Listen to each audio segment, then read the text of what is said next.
এভাবে ইসলাম সর্বক্ষেত্রে মানবাধিকারগুলোকে নিশ্চিত করেছে। এই জন্য ইসলামই হলো মানবতার ধর্ম। আমাদের এই ইসলামকে বাদ দিয়ে কোরআন সুন্নাহ আমাদের কাছে থাকা সত্ত্বেও যদি আমরা সেই বিজাতীয় মুশরিক যারা আছে, অমুসলিম যারা আছে, তারা যদি আমাদেরকে মানবাধিকারের সবক শিখাতে আসে মুসলিম জাতির জন্য, এর থেকে লজ্জার আর কিছু হতে পারে না। বলেন ঠিক কিনা? ইসলাম মানুষের অধিকারকে নিশ্চিত করেছে।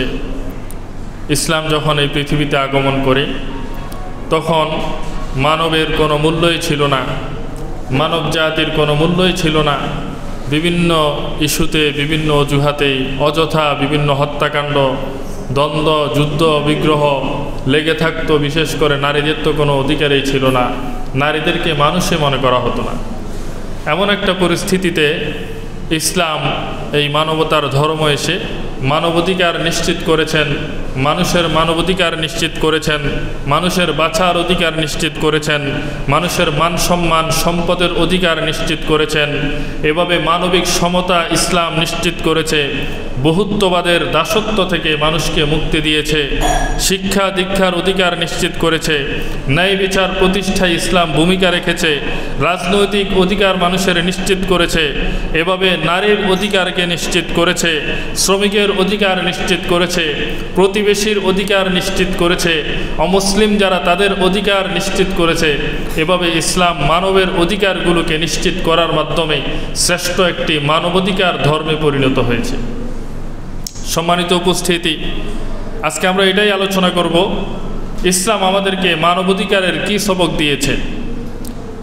মুসলিম জাতির জন্য এই ইসলাম, কোরআন এবং হাদিস থাকা সত্ত্বেও তারা যদি বহির্বিশ্বের যে সকল মানুষের হাতে মানবাধিকার লঙ্ঘিত হয়, যাদের হাতে মুসলমান মা বোন শিশু বৃদ্ধদের রক্ত, এরকম মানবাধিকারের ধ্বজাধারী ওই সকল মানুষের থেকে যদি মানবাধিকারের সবক নিতে চায়, এটা বড় আশ্চর্যের বিষয়। বলে ঠিক কিনা? গত জুমায় বাইতুল মুকাররমের খতিব মুফতি আব্দুল মালেক হাফিজাহুল্লাহ তিনি বলেছেন যে বাংলাদেশের মানুষের জন্য বড় আফসোস হয়, তাদের কাছে কোরআন সুন্নাহ আছে, কোরআন সুন্নাহ থাকা সত্ত্বেও তারা এমন কিছু মানুষকে নিয়ে আসতেছে যাদের থেকে তারা মানবাধিকার শিখবে, যারা এভাবে নিজেরাই মানবাধিকার লঙ্ঘনকারী। তো যাই হোক মোহতারাম হাজিরিন, আজকে আমরা আলোচনা করব যে ইসলাম আমাদেরকে কি মানবাধিকার নিশ্চিত করেছে আমাদের জন্য, মানবাধিকারের কি সবক ইসলাম আমাদেরকে দিয়েছে। সম্মানিত উপস্থিতি, ইসলামের সর্বপ্রথম যে বিষয়টা, যে মানবাধিকার নিশ্চিত করেছে, সেটা হলো মানুষের বাঁচার অধিকারকে ইসলাম নিশ্চিত করেছে। এক নম্বর, ইসলাম মানুষের বাঁচার অধিকারকে নিশ্চিত করেছে। কোরআন কারীমের মধ্যে আল্লাহ রাব্বুল আলামিন মানুষের বাঁচার অধিকার নিশ্চিত করেন কিভাবে? আল্লাহ রাব্বুল আলামিন বলেন, ইয়া আইয়ুহাল্লাযীনা আমানু কুতিবা আলাইকুমুল কিসাসু ফিল কতলা আল হুররু বিল হুররি ওয়াল আবদু বিল আবদি ওয়াল উনসা বিল উনসা ফামান উফিয়া লাহু মিন আখিহি শাইউন ফাত্তিবাউন বিল মারুফ ওয়া আদাউন ইলাইহি বিইহসান যালিকা তাখফীফুম মির রাব্বিকুম ওয়া রাহমা। আল্লাহ রাব্বুল আলামিন এই আয়াতের মধ্যে বলেন, হে ঈমানদারেরা, তোমাদের জন্য কিসাসের বিধান দিয়েছি আমি আল্লাহ। কিসাসের বিধান, যে কিসের কিসাসের বিধান? আল হুররু বিল হুররি, একজন আজাদ মানুষকে হত্যা করা হলে তার বিনিময়ে হত্যাকারী আজাদ পুরুষ, আজাদ মানুষ হলে তাকেও হত্যা করা হবে। ওয়াল আবদু বিল আবদি, এভাবে গোলামের পরিবর্তে গোলাম। ওয়াল উনসা বিল উনসা, মহিলার পরিবর্তে মহিলা। এভাবে আল্লাহ রাব্বুল আলামিন তোমাদের জন্য কিসাসের বিধান রেখেছে। হত্যার পরিবর্তে হত্যা হবে, হত্যাকারীকে হত্যা করা হবে যে হত্যাকৃত হয়েছে তার পরিবর্তে। এটা মানুষের বাঁচার অধিকার। এই অধিকার যদি নিশ্চিত করা হয় তাহলে হত্যাকাণ্ড কমে যাবে। বলেন ঠিক কিনা? আজকে আমাদের দেশে আমরা দেখতে পাচ্ছি এভাবে বহু মানুষ দিনকে দিন হত্যা হচ্ছে, কিন্তু আসলে হত্যাকারী যারা তাদের কিন্তু বিচার হয় না। যদি তাদের সঠিক বিচার হতো, যদি তাদের দৃষ্টান্তমূলক শাস্তি হতো, কোরআনে বর্ণিত এই কিসাসের বিধান যদি মাত্র একটা দুইটা হত্যাকাণ্ডের জন্য তারা এভাবে বাস্তবায়ন করত, তাহলে দেশ থেকে হত্যাকাণ্ড কমে যেত। বলেন ঠিক কিনা? মুহতারাম হাজিরিন, আল্লাহ রাব্বুল আলামিন এরপরে বলেন, ফামান উফিয়া লাহু মিন আখিহি শাইউন। এখানে আল্লাহ রাব্বুল আলামিন বলেন, যদি হত্যাকৃত ওই ব্যক্তির পরিবার যদি ভাই হিসেবে তাদেরকে ক্ষমা সুন্দর দৃষ্টিতে দেখে, তাহলে কেসাসের বিধানকে রহিত করে তাদের থেকে মুক্তিপণ নেওয়া যাবে। আল্লাহ রাব্বুল আলামিন বলেন, যালিকা তাখফীফুম মির রাব্বিকুম ওয়া রাহমা, কেসাস না নিয়ে মুক্তিপণ নেওয়া এটা হত্যাকৃত মানুষের, ওই যে ব্যক্তি হত্যা হয়েছে তার পরিবারের যে অধিকার, এটা আল্লাহর পক্ষ থেকে রহমত হিসেবে দেওয়া হয়েছে। আল্লাহ রাব্বুল আলামিন বলেন, ফামানি তাদা বাদা যালিকা ফালাহু আযাবুন আলীম। কিসাসের বিধান হলো আল্লাহর বিধান, এই বিধানের মধ্যে যারা সীমা লঙ্ঘন করবে তাদের জন্য রয়েছে যন্ত্রণাদায়ক শাস্তি। শুধু যন্ত্রণাদায়ক শাস্তি নয়, এই কিসাসের বিধান উপেক্ষা করার কারণে আমাদের মানব জীবন বিপর্যয়ের মুখে, বলেন ঠিক কিনা?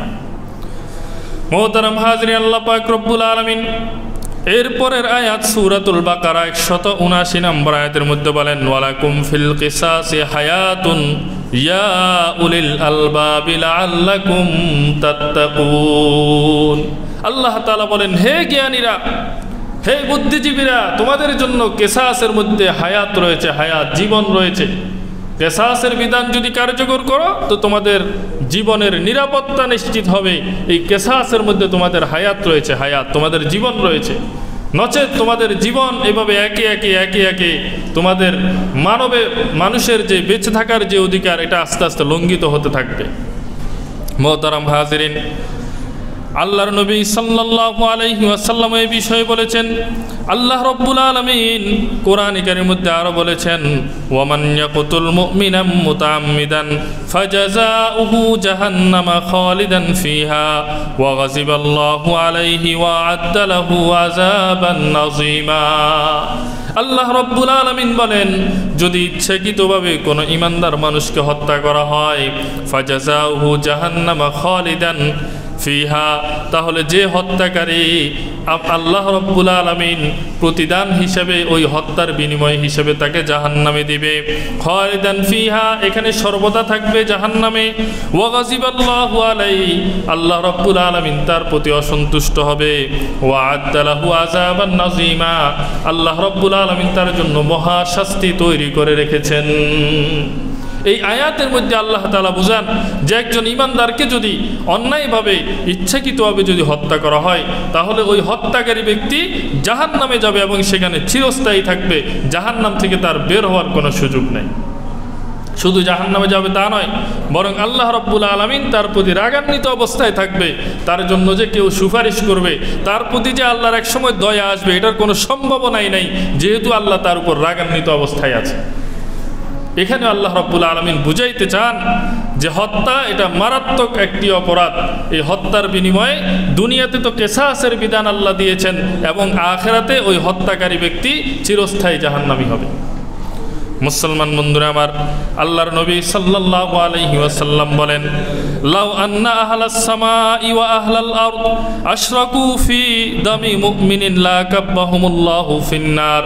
নবীজি সাল্লাল্লাহু আলাইহি ওয়াসাল্লাম বলেন, একটা মানুষকে হত্যা করার জন্য যদি পুরা এই পৃথিবীবাসী, আসমানের মধ্যে যত মাখলুক আছে সবাই যদি একত্রিত হইয়া একজন মানুষকে হত্যা করে, আল্লাহ রাব্বুল আলামিন এই সকল মানুষগুলোকে মুখ থুবড়ে জাহান্নামে নিক্ষেপ করবে। কারো প্রতি আল্লাহ দয়া দেখাবে না। পুরা পৃথিবীবাসী সবাই মিলে যদি একজন মানুষকে হত্যা করে, আল্লাহ তাআলা ওই একজন মানুষের বিনিময়ে এদের সবাইরে জাহান্নামে দিবে। এটা আল্লাহ তাআলা মানুষের বাঁচার অধিকার নিশ্চিত করার জন্য এই কঠোরতা আল্লাহ রাব্বুল আলামিন করেছেন। মুসলমান বন্ধুরা আমার, আল্লাহর নবী সাল্লাল্লাহু আলাইহি ওয়াসাল্লাম আরো বলেন, লা যাওয়ালুদ দুনিয়া আহওয়ানু আলাল্লাহি মিন কতলি রাজুলিন মুসলিম। আল্লাহর নবী সাল্লাল্লাহু আলাইহি ওয়াসাল্লাম বলেন, একজন মুসলমানকে হত্যা করার চাইতে আল্লাহ রাব্বুল আলামিনের কাছে পুরা দুনিয়া ধ্বংস করে দেওয়াটা অতি সহজ।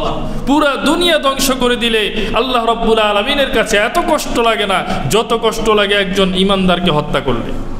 একজন ঈমানদারকে হত্যা করলে আল্লাহ রাব্বুল আলামিনের কাছে বিষয়টা এত কঠিন, পুরা দুনিয়া ধ্বংস করে দিল আল্লাহর কাছে এত কঠিন না। তাহলে দেখেন, পুরা দুনিয়ার থেকে একজন ঈমানদারের জীবনের মূল্য বেশি না কম? বলেন বেশি।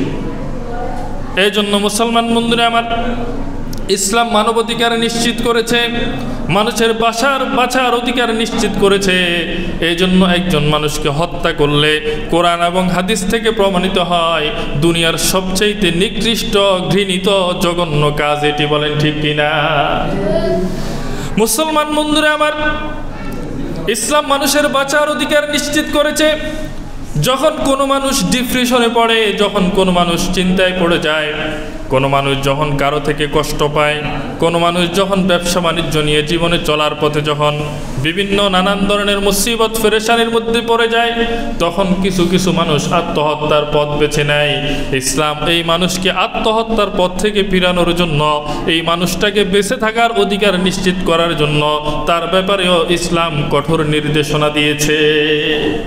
আত্মহত্যা এটাকে ইসলাম মহাপাপ ঘোষণা করেছে।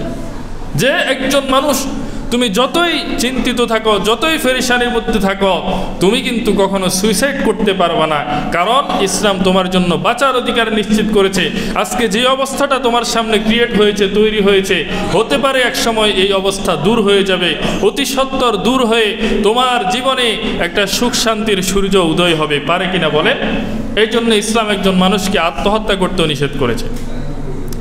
একজন মানুষ কর্তৃক অপর মানুষের হত্যা, এটা যেমন ইসলাম বাধা দিয়েছে, কোনো মানুষ নিজেকে নিজে হত্যা করা, আত্মহত্যার বিষয়টাকে ইসলাম বাধা দিয়েছে।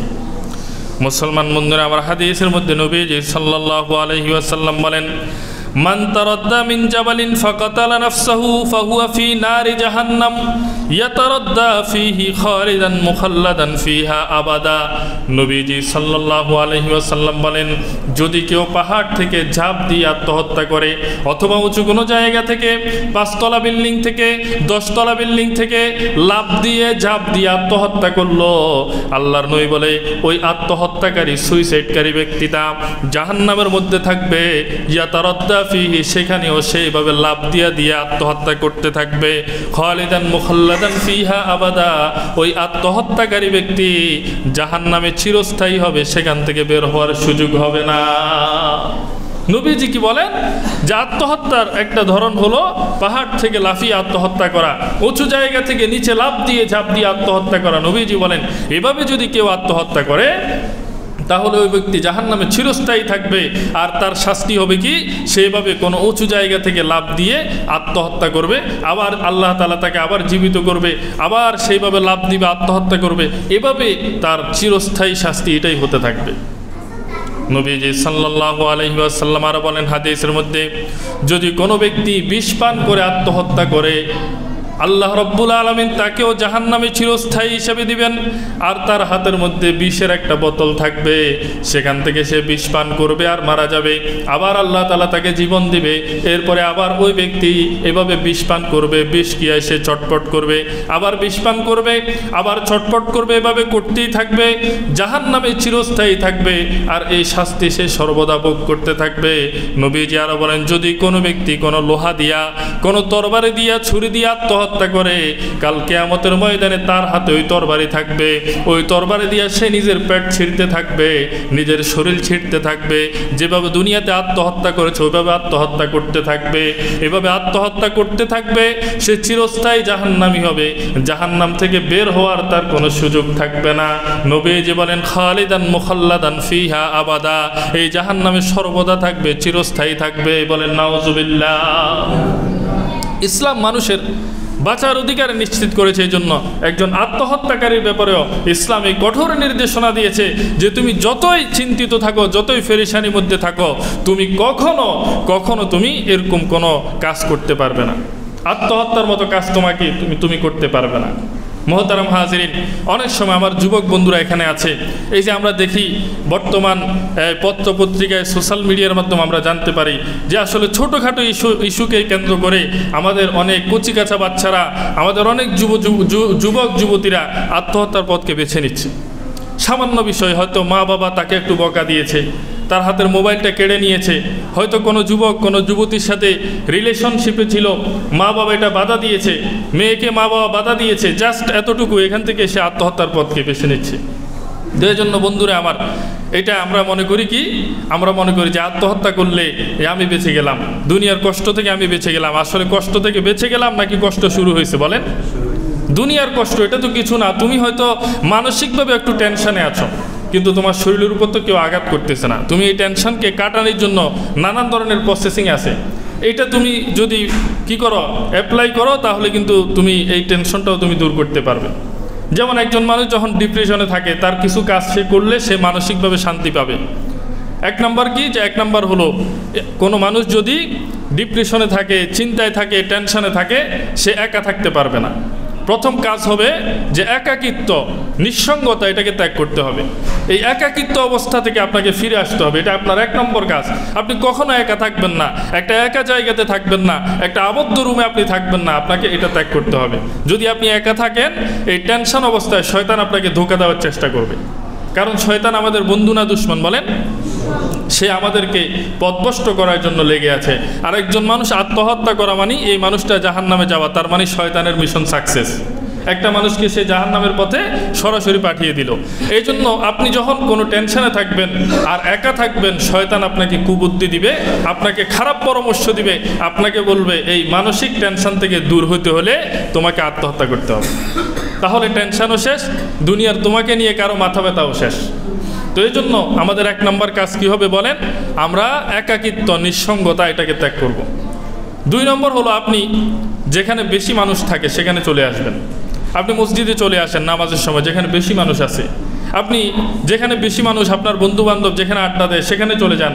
ফ্যামিলির সদস্যরা যেখানে আছে ওই রুমে চলে যান, আপনার নিজের রুমে না থেকে সেখানে গিয়ে, এটা হলো দুই নম্বর কাজ। তিন নম্বর হলো আপনি তাদের সাথে হাসি খুশি এভাবে হাসি মজাক করার চেষ্টা করেন।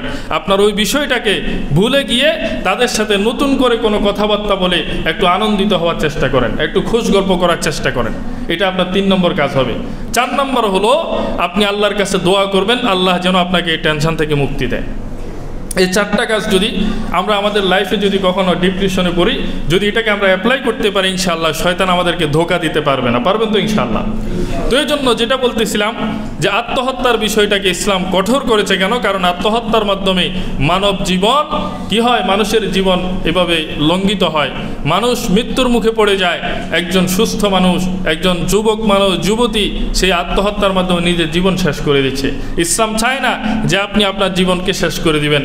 আল্লাহ তাআলা কোরআনের বিভিন্ন জায়গায় বলেছেন, ওয়ালা তুলকু বিআইদিকুম ইলা তাহলুকা, তোমরা নিজেরা নিজেদেরকে হালাক করে দিও না, ধ্বংস করে দিও না, মৃত্যু মুখে তোমরা নিজেদেরকে ফেলে দিও না। তো এই জন্য ইসলাম মানুষের বাঁচার অধিকার নিশ্চিত করেছে, আত্মহত্যাকেও ইসলাম কঠোরভাবে প্রতিহত করেছে। তিন নম্বর হলো অমুসলিম যারা আছে, অমুসলিমদেরও বাঁচার অধিকার ইসলাম নিশ্চিত করেছে। যে সকল অমুসলমানরা কোনো ইসলামী রাষ্ট্রের মধ্যে তারা জিম্মি হিসাবে আছে, এভাবে তারা আমাদের সাথে শান্তি চুক্তির মাধ্যমে আছে, এদেরকেও হত্যা করা নিষেধ, এদেরকে হত্যা করা নিষেধ।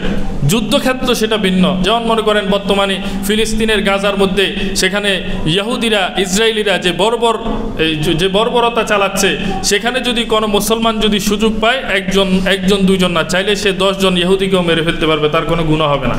কারণ তারা সেখানে মুসলমানদের বাঁচার অধিকারকে তারা কি করেছে, সেখানে লঙ্ঘন করেছে। তারা অনেক মানুষকে হত্যা করেছে, শিশুবৃদ্ধকে হত্যা করেছে। এই জন্য তারা এখনও সেই হত্যার লিপ্সা নিয়ে সেখানে ঘুরে বেড়াচ্ছে। কোনো মুসলমানের পক্ষে সুযোগ হলে সে হত্যা করে ফেলবে, তার গুনাহ হবে না। যুদ্ধক্ষেত্র সেটা ভিন্ন। এছাড়া যেই দেশের মধ্যে মুসলমান এবং কাফেররা শান্তি চুক্তির মাধ্যমে একে অপরের সাথে এভাবে শান্তিভাবে তারা কি করতেছে, শান্তির সাথে, আরামের সাথে, রাহাতের সাথে চলাফেরা করতেছে, এদেরকে জিম্মি বলে। জিম্মি এই সকল মুসলমান যারা মুসলমানদের সাথে চুক্তিবদ্ধ, মুসলমানদের সাথে বিভিন্ন সংবিধানে আবদ্ধ, এদেরকে হত্যা করা যাবে না। রাসূলুল্লাহ সাল্লাল্লাহু আলাইহি ওয়াসাল্লাম যখন মদিনায় ছিলেন, তখন তিনি ইহুদিদের সাথে একটা এভাবে শান্তি চুক্তি করেছিলেন, যেটাকে মদিনা সনদ বলে। মদিনা সনদ। এরকম যদি কোনো মুসলমানদের সাথে, কাফেরদের সাথে, কোনো দেশের সাথে, কোনো মুসলিম দেশের সাথে যদি এরকম হয়, তখন ওই দেশেও আপনি হামলা করতে পারবেন না, আক্রমণ করতে পারবেন না। এছাড়া যদি এদেরকে আপনি আক্রমণ করেন বা হত্যা করেন, হামলা করেন, তখন কি হবে? তখন আপনার জন্য কঠিন শাস্তি রয়েছে। রাসূলুল্লাহ সাল্লাল্লাহু আলাইহি ওয়াসাল্লাম বলেন, মান কাতালা মুআহিদান লাম ইয়ারিহ রাইহাতাল জান্নাহ, যে ব্যক্তি কোনো মুআহিদকে, কোনো জিম্মিকে, শান্তি চুক্তিকৃত কোনো অমুসলিমকে যদি কোনো মুসলমান হত্যা করে, সে কখনো জান্নাতের ঘ্রাণ পাবে না। নবীজি বলেন ওয়াইন্না রিহাহা তুজাদু মিন মাসিরাতি 40 আমা, অথচ জান্নাতের ঘ্রাণ 40 বছর দূর থেকে পাওয়া যায়। বলেন সুবহানাল্লাহ। 40 বছর দূর থেকে জান্নাতের ঘ্রাণ পাওয়া যায়। 40 বছরের দূরের পথ, সেখান থেকে জান্নাতের ঘ্রাণ পাওয়া যায়। কিন্তু একজন অমুসলমানকে হত্যাকারী ব্যক্তি সে জান্নাতের ঘ্রাণও পাবে না। তো এই জন্য নবীজি সাল্লাল্লাহু আলাইহি ওয়াসাল্লামের আরও অসংখ্য হাদিস রয়েছে, আমি সংক্ষেপে একটা একটা করে উল্লেখ করতেছি। এটার মাধ্যমে বোঝা যায় যে ইসলাম শুধু মুসলমানদের না, বরং অমুসলমানদেরও বাঁচার অধিকারকে নিশ্চিত করেছে। বলেন ঠিক কিনা? ইসলাম মানবতার ধর্ম। মুহতারাম হাজিরিন, যুদ্ধের ময়দানে ইসলাম শিশু, বৃদ্ধ, নারী যারা আছে তাদের বাঁচার অধিকারকে নিশ্চিত করেছে। যদি কখনো মুসলমানদের সাথে যুদ্ধ হয়, সেখানে নবীজি সাল্লাল্লাহু আলাইহি ওয়াসাল্লাম শিশু যারা আছে এরা তো নিষ্পাপ, এদের কোনো দোষ নাই। বৃদ্ধ যারা আছে, যারা যুদ্ধে অংশগ্রহণ করে না, নারী যারা আছে যারা যুদ্ধে অংশগ্রহণ করে না, এদেরকে নবীজি হত্যা করতে নিষেধ করেছে। শুধু তাই নয়, নবীজি যখন কোনো যুদ্ধের ময়দানে কোনো সাহাবীদেরকে পাঠাইতেন, তাদেরকে এই কথা বলে দিতেন। নবীজি বলেন ওয়ালা তাকতুলু ওয়ালিদান তিফলা, ছোট শিশু এদেরকে হত্যা করবে না। ওয়ালা ইমরাতান, নারীদেরকে তোমরা হত্যা করবে না। ওয়ালা শাইখান কাবীরা, এভাবে বৃদ্ধ যারা আছে এদেরকে তোমরা হত্যা করবে না। মুহতারাম হাজিরিন, এভাবে ইসলাম মানুষের বাঁচার অধিকারকে নিশ্চিত করেছে। 2 নম্বর হলো ইসলাম মানুষের মান সম্মান ও সম্পদের নিরাপত্তা দিয়েছে। ইসলাম যে মানবাধিকারকে প্রতিষ্ঠা করেছে, 2 নম্বর কি? 2 নম্বর হলো মান সম্মান, মানুষের সম্পদের অধিকারকে নিশ্চিত করেছে। আল্লাহ রাব্বুল আলামিন কোরআনে কারীমের মধ্যে বলেন ইয়া আইয়ুহাল্লাযীনা আমানু লা ইয়াসখার কওমুম মিন কওমিন আসা আন ইয়াকুনু খায়রাম মিনহুম। আল্লাহ রাব্বুল আলামিন বলেন হে ঈমানদারেরা, তোমরা এক কওম আরেক কওমকে নিয়ে উপহাস করবে না, এক দল আরেক দলকে নিয়ে উপহাস করবে না। হতে পারে যাদেরকে নিয়ে উপহাস করতেছ, হতে পারে তারা তোমাদের থেকে উত্তম। এই জন্য তোমরা কোনো ব্যক্তি, কোনো ব্যক্তির, কোনো দল, কোনো দলের, কোনো গোত্র, কোনো গোত্রের উপহাস তোমরা করবা না। এই উপহাসের বিষয়টা ইসলাম আমাদেরকে নিষেধ করে যে তোমরা উপহাস করবা না। উপহাস করলে কি হয়? একজনের সম্মান নষ্ট হয়। আল্লাহ রাব্বুল আলামিন আরো বলেন ওয়ালা নিসাউম মিন নিসাইন, কোনো নারীকে উপহাস করবে না। আসা আইয়াকুন্না খায়রাম মিনহুন্না, হতে পারে যেই নারী উপহাস করতেছে ওই নারী অপেক্ষায় যার উপহাস করা হইতেছে সেই নারীটা উত্তম। হতে পারে কিনা? একজন মহিলা আরেকজন মহিলাকে উপহাস করতেছে, ঠাট্টা করতেছে, হতে পারে যাকে নিয়ে ঠাট্টা করতেছে আল্লাহর কাছে সে বেশি প্রিয়। হতে পারে কিনা? এই জন্য আল্লাহ রাব্বুল আলামিন বলেন তোমরা উপহাস করবা না। আল্লাহ রাব্বুল আলামিন আরো বলেন ওয়ালা তালমিজু আনফুসাকুম ওয়ালা তানাবাজু বিল আলকাব। আল্লাহ রাব্বুল আলামিন বলেন তোমরা একে অপরকে খারাপ নামে ডাকবা না, নাম ব্যঙ্গ করে ডাকবা না। নাম বিকায়, আমরা অনেক সময় এভাবে একে অপরের নাম বিকায়, কি কয়? রাগের বশে অথবা তার সাথে কোনো শত্রুতামি, তখন তার নামটাকে ব্যঙ্গ করে বলে অথবা কোনো খারাপ নামে তাকে ডাকে। আল্লাহ রাব্বুল আলামিন এটাও নিশ্চিত করে, কারণ এর মাধ্যমে মানুষের মান সম্মান নষ্ট হয়। আল্লাহ রাব্বুল আলামিন বলেন বিসাল ইসমুল ফুসুকু বাদাল ঈমান ওয়া মান লাম ইয়াতুব ফাউলাইকা হুমুজ জালিমুন। আল্লাহ রাব্বুল আলামিন এই বিষয়গুলো বলার পরে বলেন যদি কখনো এমন কোনো কাজ সংঘটিত হয়ে যায় তাহলে কিন্তু তওবা করতে হবে, আর যে ব্যক্তি তওবা করবে না সে হবে জালেম। মুহতারাম হাজিরিন, ইসলাম এভাবে মানুষের মান সম্মানকে নিশ্চিত করেছে, মানুষের এভাবে সম্পদের নিশ্চয়তা ইসলাম দিয়েছে। আল্লাহ রাব্বুল আলামিন আরো বলেন ইয়া আইয়ুহাল্লাযীনা আমানু ইজতানিবু কাসীরাম মিনাজ জন্নি। আল্লাহ রাব্বুল আলামিন বলেন হে ঈমানদারেরা, তোমরা ধারণা করবে না, একে অপরের প্রতি খারাপ ধারণা করবে না। ইন্না বাযাজ জন্নি ইসমুন, কারণ তোমাদের বেশিরভাগ ধারণা হয় গুনাহ। ওয়ালা তাজাসসু, তোমরা একে অপরের দোষ অন্বেষণ করিও না। ওয়ালা ইয়াগতাব বাযুকুম বাযা, একে অপরের গীবত করিও না। আইয়ুহিব্বু আহাদুকুম মাইয়াকুলা লাহমা আখিহি মাইতান ফাকারিহতুমু। আল্লাহ বলেন তোমরা কি পছন্দ করবে তোমার মৃত ভাইয়ের গোশত ভক্ষণ করবে? এটা কি তোমরা পছন্দ করবে না? নিশ্চয় পছন্দ করবে না। আল্লাহ রাব্বুল আলামিন বলেন এইভাবে তোমরা গীবত কেউ পছন্দ করিও না। বুঝে আসছে নি? আল্লাহ তাআলা গীবতের উদাহরণ দেন তোমার মুসলমান ভাইয়ের গোশত খাওয়ার মতো। মৃত মুসলমান ভাই, তোমার ভাই মারা গেছে, এই মৃত ব্যক্তিটার গোশত খাওয়া তোমরা যেমন অপছন্দ করো তদ্রূপভাবে তোমরা গীবত করবে না। গীবত করার সাথে মুসলমান ভাইয়ের গোশত খাওয়ার উদাহরণ আল্লাহ কেন দিলেন? এটা এই জন্য দিলেন কারণ একজন মানুষকে আপনি যখন তার গীবত করবেন, গীবতের মাধ্যমে ওই মানুষটা বেঁচে থেকেও তাকে আপনি মৃত বানায় ফেললেন। তার মান-ইজ্জত মান-সম্মান সব শেষ করে দিলেন গীবতের মাধ্যমে। এই মানুষটা এখন আগে যেমন হাসি খুশি চলাফেরা করতো, গীবত শেখায়ত করে যখন পুরো এলাকার মধ্যে আপনি তার বদনাম রটাইয়া দিয়েছেন, এই মানুষটা এখন আর সুন্দরভাবে হাসি খুশিতে জীবনযাপন করতে পারে না। বলে ঠিক কিনা? এই মানুষটা এখন এই এলাকা থেকে অন্য এলাকায় চলে যেতে চায়, অনেকে আত্মহত্যার পথ পর্যন্ত বেছে নেয়। বলেন ঠিক কিনা? তো এই জন্য একজন মানুষের গীবত করা মানে তাকে আপনি জীবিত থাকা অবস্থায় মেরে ফেলার মতো, বুঝে আসছে? আর তার গোশত খাওয়া মানে আপনি তার মান-ইজ্জত সব খেয়ে ফেললেন। এই জন্য আল্লাহ তাআলা উদাহরণ দিয়েছে গোশত খাওয়ার সাথে। তো এই জন্য গীবত কোনোভাবে করা যাবে না। গীবত কাকে বলে? রাসূলুল্লাহ সাল্লাল্লাহু আলাইহি ওয়াসাল্লাম যখন সাহাবীদেরকে বলেছে যে তোমরা একে অপরের গীবত করিও না, ও হ্যাঁ, তখন সাহাবীরা বলতেছে ইয়া রাসূলুল্লাহ, আমরা যদি এমন কিছু বলি যেটা ওই ভাইয়ের মধ্যে আছে। নবীজি বলেন আল গীবাতু আশাদ্দু মিনাজ জিনা, গীবত হলো জানা থেকেও ভয়ঙ্কর। সাহাবীরা বলে ইয়া রাসূলুল্লাহ, যদি আমরা এমন কিছু গীবত করি যেটা ওই ব্যক্তিটার মধ্যে আছে, তখন নবীজি বলেন ইন কানা ফিহি ফাকাদ ইগতাবতা, যদি ওই দোষ তার মধ্যে থাকে তাহলেই তো গীবত হবে, আর যদি তার মধ্যে ওই দোষটা না থাকে ফাকাদ বাহাত্তা, তাহলে তুমি তহমত দিলা। তহমত তো গীবত থেকে আরও বেশি ভয়ঙ্কর। তো এই জন্য একজন মানুষের মধ্যে দোষটা আছে এটা জানার পরেও আমরা তার এই দোষকে গোপন রাখবো, এটা আলোচনা করব না, সমালোচনা করব না। এটার মাধ্যমে কি হবে? ওই ব্যক্তির মান সম্মান নষ্ট করা হবে। এই জন্য ইসলাম মানুষের মান সম্মানের অধিকার নিশ্চিত করেছে। এই জন্য গীবত করতে নিষেধ করেছে, তোহমত দিতে নিষেধ করেছে, এভাবে কুধারণা করতে নিষেধ করেছে, একে অপরের দোষ তালাশ করতে ইসলাম নিষেধ করেছে। বলেন ঠিক কিনা? মুহতারাম হাজিরিন, এভাবে মানুষের সম্পদের অধিকারকে ইসলাম নিশ্চিত করেছে। যারা চুরি করবে তাদের হাত কাটার বিধান ইসলাম দিয়েছে। আল্লাহ রাব্বুল আলামিন কোরআনে কারীমের মধ্যে বলেন আস-সারিকু ওয়াস-সারিকাতু ফাকাতাউ আইদিয়াহুমা, হ্যাঁ, এভাবে যারা চোর চুরুনি তাদের কি করো, তোমরা হাত কেটে দাও। জাযাআম বিমা কাসাবা, এটা হলো তারা যে চুরি করেছে এটার বিনিময় হিসেবে, এবং নাকালাম মিনাল্লাহ ওয়াল্লাহু আজিজুন হাকিম। আল্লাহ রাব্বুল আলামিন এই বিধানটা দিয়েছেন মানুষের সম্পদের অধিকার নিশ্চিত করার জন্য। পুরা পৃথিবীর মধ্যে, পুরা দেশের মধ্যে যদি শুধুমাত্র একজন চোরের হাত কাটা হয়, তাহলে আমাদের দেশের লক্ষ লক্ষ ডলার আর এভাবে অন্য দেশের ব্যাংকে জমা হবে না। কি বলেন ঠিক কিনা? হ্যাঁ, এভাবে সাধারণ চোর তো পকেট মার মাত্র 100-200 টাকা নিয়ে যায়, কিন্তু আমাদের দেশে শিক্ষিত চোর যারা, তারা কলমের একটা খোঁচায়, মোবাইলের কয়েকটা বাটন টিপ দিয়া, কম্পিউটার ল্যাপটপের স্ক্রিনে 2-1টা টাচ করে তারা আমাদের দেশের হাজার হাজার ডলারকে এভাবে কি করে অন্য দেশে চুরি করে নিয়ে যায়। বলেন ঠিক কিনা? তো এই জন্য ইসলাম আমাদের সম্পদের অধিকারের নিশ্চয়তা দিয়েছে। যারা চোর তাদের এই শাস্তি দেওয়া হবে। মুহতারাম হাজরিন, এভাবে যারা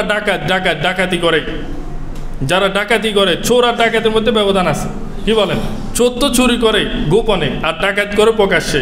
ডাকাত প্রকাশ্যে মানুষের সম্পদ, মানুষের ইজ্জত, এভাবে এগুলাকে লুণ্ঠন করে। বলেন ঠিক কিনা? সে প্রকাশ্যে সরাসরি চাঁদাবাজি করে, অন্যায়ভাবে মানুষের থেকে সেভাবে কি করে, সম্পদকে লুণ্ঠন করে। এরা হলো ডাকাত। এদের ব্যাপারে ইসলাম বলে ইন্নামা জাযাউল্লাযীনা ইউহারিবুনাল্লাহা ওয়া রাসূলাহু ওয়ায়াসআউনা ফিল আরদি ফাসাদা, যারা আল্লাহ এবং আল্লাহ রাসূলের সাথে বিদ্রোহ করে এবং এই পৃথিবীর মধ্যে জমিনের মধ্যে ফিতনা ফাসাদ সৃষ্টি করে, ডাকাতি করে, চিন্তাই করে, হ্যাঁ, আইয়ুকাত্তালু, তাদেরকে হত্যা করা হবে, আও ইউসাল্লাবু, অথবা শুলিতে ছড়ানো হবে, আও তুকাত্তা আইদিহিম ওয়া আরজুলুহুম মিন খিলাফ, অথবা বিপরীত দিক থেকে হাত পা কেটে দেওয়া হবে, ডাইন হাত বাম পা, অথবা বাম পা ডাইন হাত, এভাবে কেটে দেওয়া হবে। আও তুকাত্তা আইদিহিম আও ইউনফু মিনাল আরদি, 4 নম্বর হলো অথবা তাদেরকে দেশান্তর করা হবে। যালিকা লাহুম খিজুন ফিদ দুনিয়া, আল্লাহ বলেন এটা হলো মাত্র তাদের দুনিয়ার শাস্তি। ওয়ালাহুম ফিল আখিরাতি আযাবুন আলীম, আর আখিরাতে তাদের জন্য যন্ত্রণাদায়ক শাস্তি তো আছেই।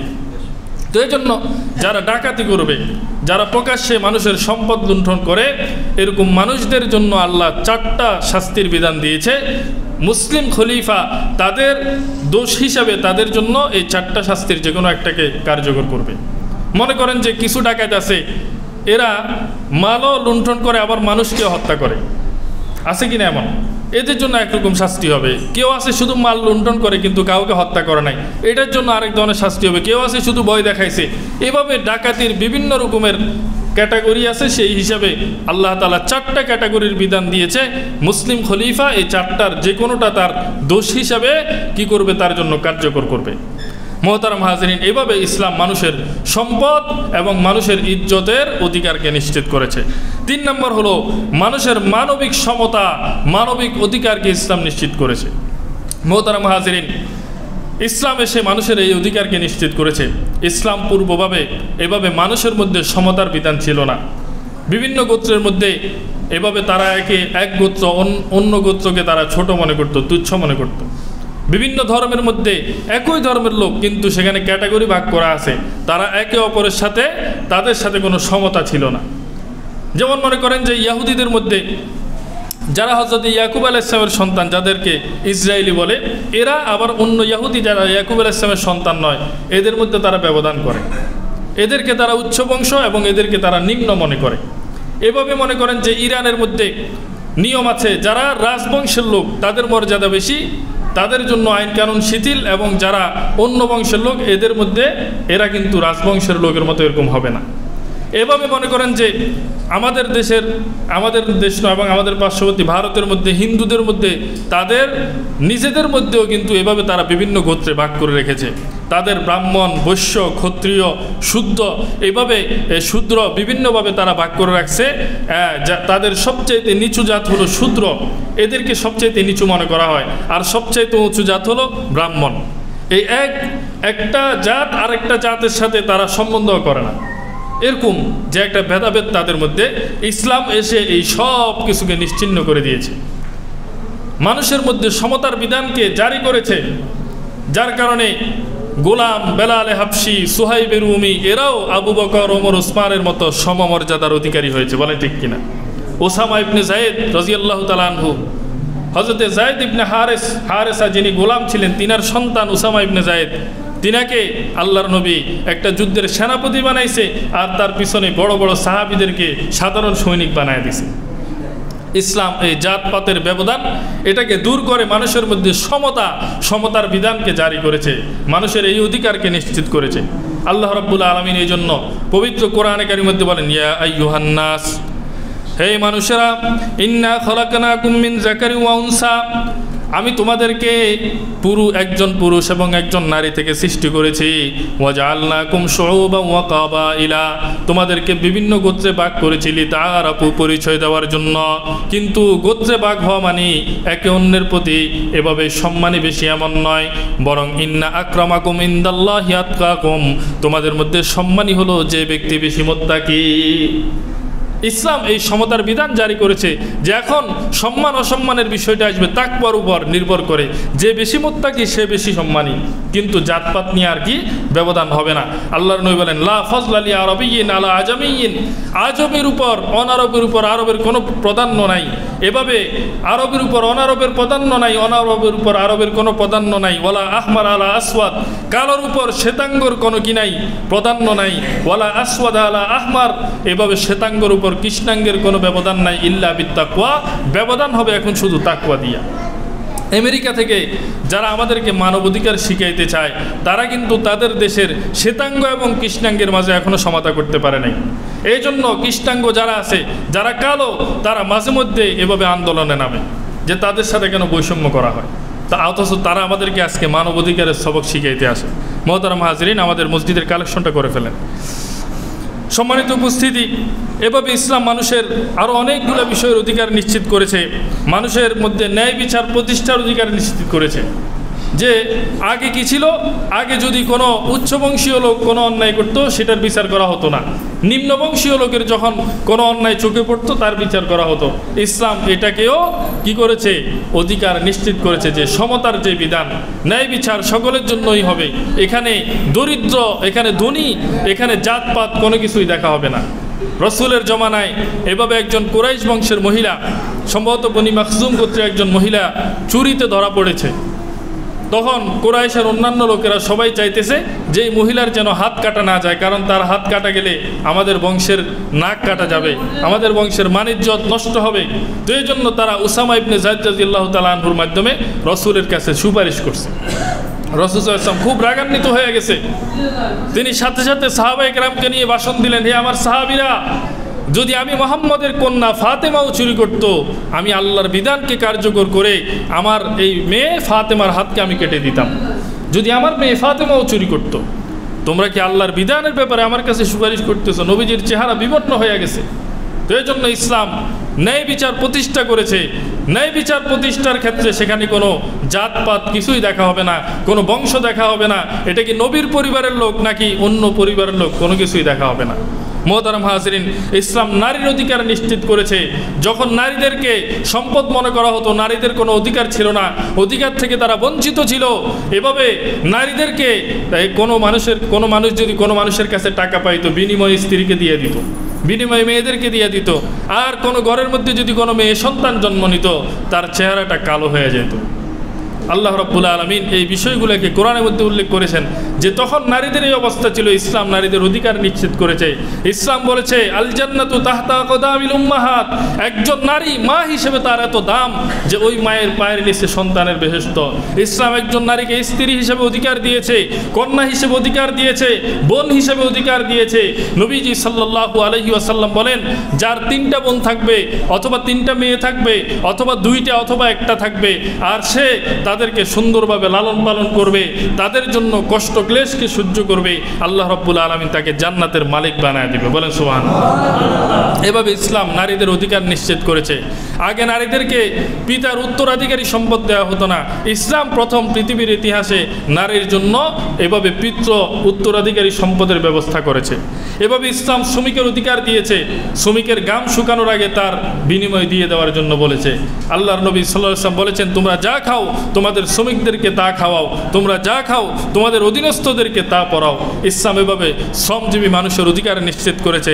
ইসলাম প্রতিবেশীর অধিকার নিশ্চিত করেছে। আল্লাহর নবী বলেন, ওই ব্যক্তি ঈমানদার নয় যার অনিষ্টতা থেকে তার প্রতিবেশী নিরাপদ নয়। এভাবে ইসলাম সর্বক্ষেত্রে মানবাধিকারগুলোকে নিশ্চিত করেছে। এই জন্য ইসলামই হলো মানবতার ধর্ম। আমাদের এই ইসলামকে বাদ দিয়ে কোরআন সুন্নাহ আমাদের কাছে থাকা সত্ত্বেও যদি আমরা সেই বিজাতীয় মুশরিক যারা আছে, অমুসলিম যারা আছে, তারা যদি আমাদেরকে মানবাধিকারের সবক শিখাতে আসে, মুসলিম জাতির জন্য এর থেকে লজ্জার আর কিছু হতে পারে না। বলে ঠিক কিনা? আমাদের দেশে মানবাধিকারের এভাবে ক্যাম্পগুলো তৈরি করা হইতেছে। আমাদের দেশে মানবাধিকার সংস্থার একজন মানুষকে এভাবে দায়িত্ব দেওয়া হচ্ছে, যিনি নিজেকে স্বঘোষিত সমকামী, নিজেকে নিজে যে সমকামী ঘোষণা দেয় একজন মানুষকে ওই যে মানবাধিকারের প্রধান বানানো হচ্ছে। আল্লাহ আমাদের দেশকে যাবতীয় ষড়যন্ত্র থেকে হেফাজত করুক, সকলে বলি আমিন।